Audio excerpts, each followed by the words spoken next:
Fascist হাসিনার পতনে পাল্টে গেছে দেশের প্রত্যন্ত অঞ্চলে ঈদ উদযাপনের চিত্র। গত বছর ঈদে মাদারীপুরের কালকিনিতে নেতাকর্মীদের পদচারণায় মুখর ছিল আব্দুস সোবান গোলাপ ও বাহাউদ্দিন নাসিম সহ আওয়ামী লীগ নেতাদের বাড়ি। এবার সেখানে ভুতুড়ে পরিবেশ। অন্যদিকে ঈদে জমজমাট বিএনপি নেতাদের বাড়ি। কালকিনি প্রতিনিধি রকিবুজ্জামানের তথ্য ও চিত্রে ডেস্ক রিপোর্ট। হত্যাসহ বিভিন্ন মামলায় কারাগারে আওয়ামী লীগের প্রচার ও প্রকাশনা সম্পাদক এবং মাদারীপুর ৩ আসনের সাবেক এমপি আব্দুস সোবান গোলাপ। তার কালকিনির প্রাসাদোপম বাড়িটি আগাছায় পূর্ণ, জনমানব শূন্য, নিস্তব্ধ।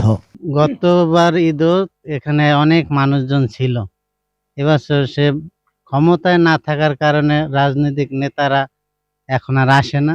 পুরোটা গাড়ি বোঝাই থাকতো, আর মানুষ বহুত মানুষ থাকতো।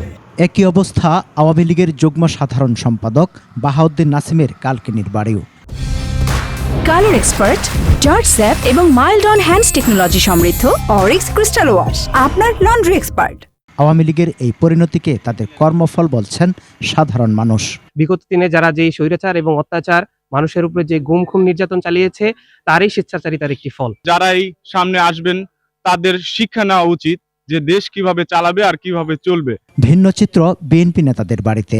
16 বছর পর ঈদে নেতাকর্মীদের নিয়ে উৎসব আমেজে তারা। নতুন পরিবেশে ঈদ উদযাপন করতে পেরে নেতাকর্মীদের নিয়ে খুবই আনন্দিত। ফ্যাসিস্ট মুক্ত বাংলাদেশে একটি সুন্দর, একটি জাঁকজমকপূর্ণ ভাবে আমরা একটি সুন্দর একটি সবাইকে নিয়ে আমরা একটা চমৎকার একটি আনন্দঘন পরিবেশের মধ্যে আমরা একটি ঈদ উদযাপন করলাম। আওয়ামী লীগের এই পরিণতি থেকে রাজনীতিবিদদের শিক্ষা নেওয়ার পরামর্শ সাধারণ মানুষের।